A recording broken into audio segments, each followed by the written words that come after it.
There's absolutely no doubt that people have far more choices and resources available to them now than they have at any time in the past.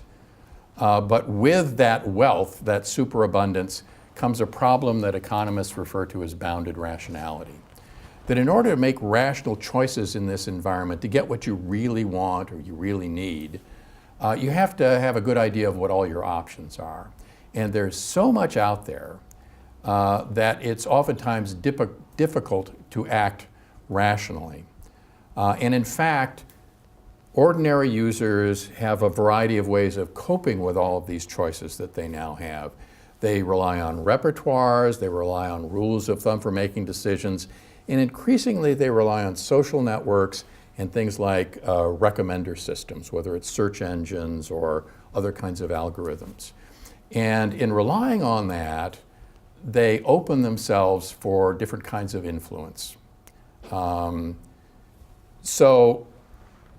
Users aren't nearly so much in charge of their own destinies as much of the literature would have you believe. You know, what you talk about is this infinite choice out there. It's the paradox of choice, right? We're just completely overwhelmed by how many things we can choose, and when that happens, we actually freeze. We can't make any choice.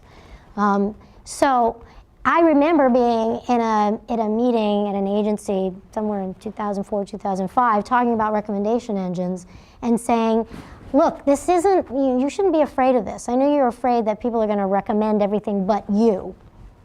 But what you don't understand is that people need recommendations, and if you control the recommendations, then you can surface up your own content more often if you are in control of it. Now that gets to another point that you have in the book, is that people don't realize that even though they think they have infinite choice, that those choices are actually probably not infinite and aren't, you know, as far-reaching, just like people can't be as creative as they think they can. There are systems out there that are promoting you to take on a certain behavior, but you don't realize it.